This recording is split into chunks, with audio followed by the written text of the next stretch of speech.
अस्सलाम वालेकुम नाजरीन, मैं आज आपको बताऊंगा कि कंप्यूटर के अंदर एक्स्ट्रा अकाउंट कैसे बनाना है।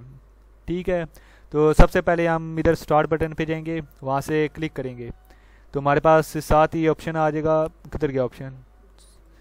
ये हमारे पास ऑप्शन आ गया कंट्रोल पैनल का। इसे हम क्लिक करेंगे तो हमारे पास कंट्रोल पैनल का फोल्डर ओपन हो जाएगा। इधर जाके हमने इसे क्लिक करना है। ऐड और रिमूव अकाउंट आपको नज़र आ रहा होगा, मुझे उम्मीद है। तो इसे क्लिक कर देंगे।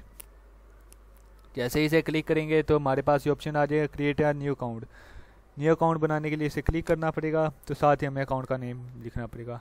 जैसे मैंने लिख दिया है FAZAI फिज़ान लिखा है। तो हमारे पास इधर ऑप्शन आ गए हैं स्टैंडर्ड यूज़र पे या एडमिनिस्ट्रेटर पे। तो फ़िलहाल हम इसे स्टैंडर्ड पे ही बनाएंगे, तो इधर से क्रिएट कर देंगे।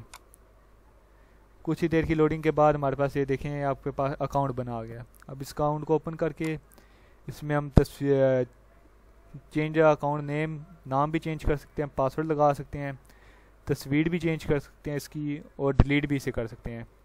तो इधर से आपकी मर्ज़ी। अगर तस्वीर चेंज करनी है तो इसे क्लिक करेंगे तो साथ ही हमारे पास ये तस्वीरें आ जाएंगी। तो हम इन सब में से कुत्ते वाली तस्वीर क्लिक करके लगा देंगे। देख लें नाजरीन, ऐसे एक अकाउंट बन जाता है। बहुत बहुत शुक्रिया देखने का। वीडियो पसंद ना भी आए तो सब्सक्राइब ज़रूर करिएगा। शुक्रिया।